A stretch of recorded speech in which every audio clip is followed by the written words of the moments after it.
Okey, bismillahirrahmanirrahim. Assalamualaikum warahmatullahi taala wabarakatuh. Okey, sedikit penerangan daripada cikgu tentang nisbah trigonometri. Okey, seperti yang kamu tahu, kita dah belajar dah tajuk ni. Cuma cikgu nak buat sedikit revision atau imbas kembali sebab ramai mungkin dah lupa dah tentang nisbah trigonometri. Okey, firstly kalau kita nak buat nisbah trigonometri ni, kita kena kenal pasti yang manakah sisi bertentangan, sisi bersebelahan dan hipotenus. Okey.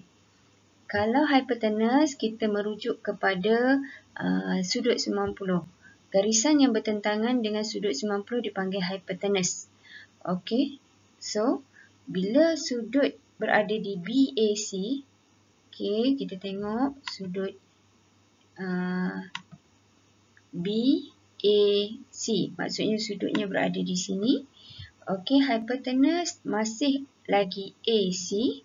Okey, sebab bertentangan dengan sudut 90. Okey, kemudian sisi bertentangan. Okey, berdepan dengan sudut ni. Okey, kalau kita tengok berdepan dengan sudut ni adalah garis BC. Okey, dan sudut garisan bersebelahan atau sisi bersebelahan adalah AB. Okey, sebelah sudut dipanggil sisi bersebelahan. Okey, berhadapan sudut dipanggil sisi bertentangan dan bertentangan dengan sudut 90 dipanggil hipotenus. Okey, kita tengok yang kedua, sudut BCA. Okey, BCA. Okey, sekarang sudutnya berada di sini. Di C sebab C duduk di tengah-tengah. Okey, jadi hipotenus masih AC tapi sisi bertentangannya adalah AB, manakala bersebelahannya adalah BC. Okey. Kita tengok contoh B. Okey, okey, kalau cikgu letak LKM. LKM. Okey, di sini sudut dia. Okey, jika LKM, hipotenus masih bertentangan dengan 90 km. Bertentangan depan dia. Okey, LM. Okey, dan juga sisi bersebelahannya adalah KL. Okey, so kita kena kenal pastilah yang mana sisi bertentangan dan sisi bersebelahan dan hipotenus. Kita tengok pula pada apa yang dimaksudkan dengan sinus, cosinus dan tangent. Okey, sinus singkatannya kita panggil sin. Okey. Okey, sin ialah panjang sisi bertentangan bahagi hipotenus. Ini pun cikgu dah ajar dah. Macam mana nak hafal? Okey, kita ambil huruf depan je. Okey, huruf S. Okey, huruf T, tentang. Dan huruf H. Okey, saya tak hafal. Okey, ataupun saya tak handsome. Kalau saya sebelah handsome, okey, tentu tak susah. Okey. Sin sama dengan tentang bahagi hipotenus, iaitu garis bertentangan, sisi bertentangan bagi dengan hipotenus. Cos ialah sisi bersebelahan bagi hipotenus. Tangent sisi bertentangan bagi sisi bersebelahan. Okey, kita tengok contoh. Cikgu pergi kepada contoh. Lengkapkan jadual berdasarkan rajah di sebelah. Okey, sekarang ni kita tengok sudut X dulu. Okey, perhatikan sudut X. Okey, mana hipotenus? Okey, kita labelkan dulu hipotenus. Okey, hipotenus adalah sisi yang bertentangan dengan sudut 90. So, di sini ialah hipotenus. Okey, kemudian kita kena kenal pasti manakah yang bertentangan dengan X. Okey, so kita namakan dia sebagai sisi bertentangan iaitu huruf T. Sebelah X, maka di sini adalah huruf S. Okey, jadi kita dah tahu sin ialah saya tak hafal tentang bahagi hipotenus. Okey, tentang dia ialah QR. Okey, QR. Hipotenusnya ialah PR. Okey, so sin sama dengan QR per PR. Okey, ini kalau dia tak bagi nilai, dia bagi huruf, so kita kena tulis garisan tersebut iaitu QR dan PR. Sebab sisi adalah garisan, tak boleh tulis satu huruf. Sebab garisan mesti 2 huruf sekurang-kurangnya. Okey, kita tengok contoh kedua, cos X. Okey, so cos ialah kalau saya hafal. So, sayanya ialah QP. Sorry. QP.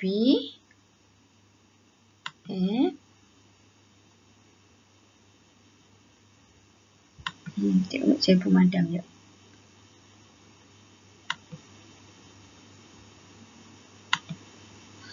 Okey, cikgu dah tepat ni. Okey.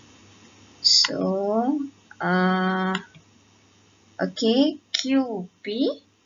Okey, atau PQ bahagi PR. Okey, sebelah bahagi dengan hypotenuse. Tangent ialah tentang bahagi sebelah. Tentangnya ialah QR bahagi PQ. Okey. So, ini adalah sudut X. Kalau dia nak sudut Y, okey, lain pula.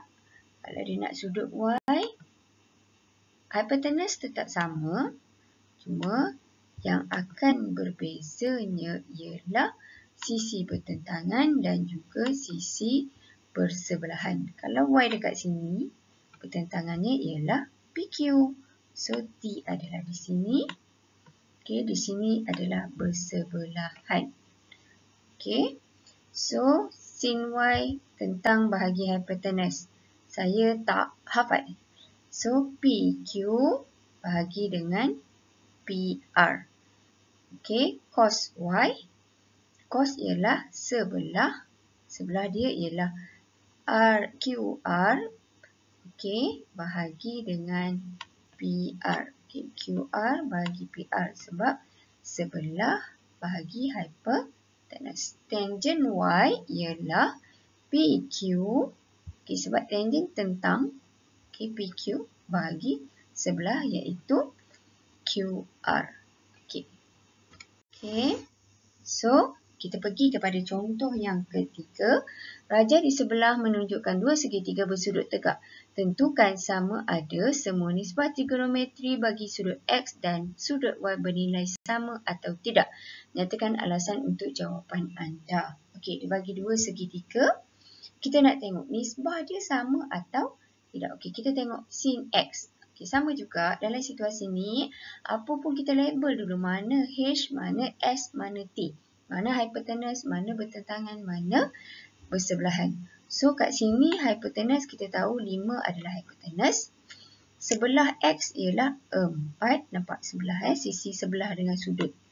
Okey. So, sisi berdepan ni dipanggil sisi bertentangan. Okey. So, sin saya tak T. T ialah 3. H hafal. Saya tak hafal. 5. 3/5. Okey. Cos 4/5.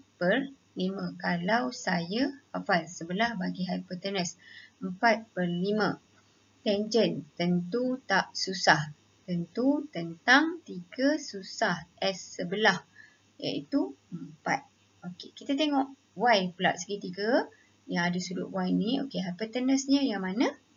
Okey, mestilah 2/5. Okey, tentangnya adalah 1/5 dan sebelahnya ialah bersebelahannya ialah 2. Okey, sama juga kita buat pengiraan 1/5 mana dapat tentang bahagi hypotenuse. Saya tak hafal tentang bahagi hypotenuse. 1/5 bahagi 2/5. Kalau awak tekan kalkulator, awak akan dapat 3/5. Okey, cos Y awak dapat 2/2/5. Sebelah bagi hypotenuse.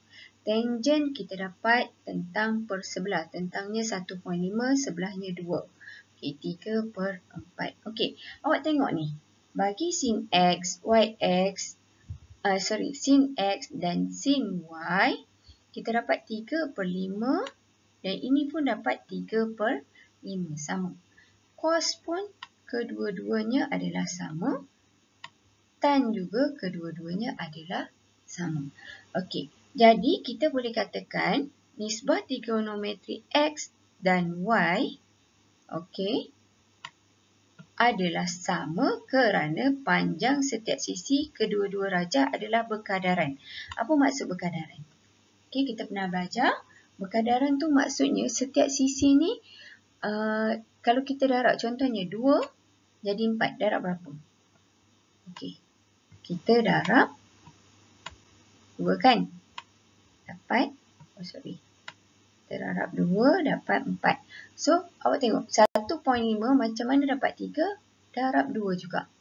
Okey, 2.5 darab 2 juga dapat 5. Itu yang dimaksudkan berkadaran. Okay. Dan contoh yang terakhir adalah rajah di sebelah menunjukkan segitiga bersudut tegak PQR. Hitung nilai panjang PR. Okey. So, sekarang kita nak panjang PR. Okey. Kita mula sekali kita guna teorem Pythagoras. Okey.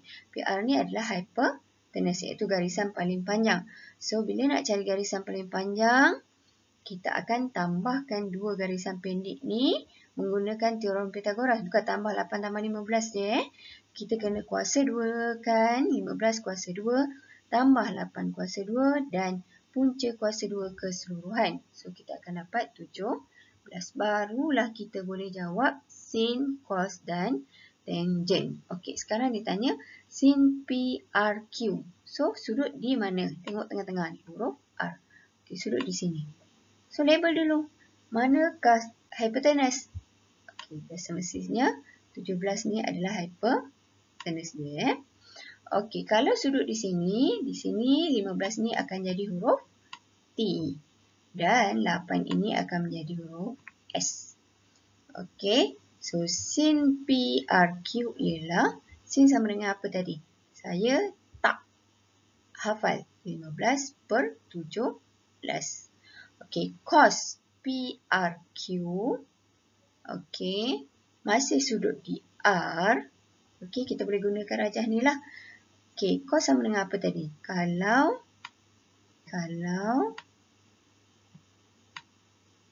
okey, saya S per H. Okay, so S dia ialah 8, H dia ialah 17. Okey, tapi tangent kita kena tukar. Okey, sebab dia sudutnya di P. Okey, so bila sudut di P, okey, saya pandang balik.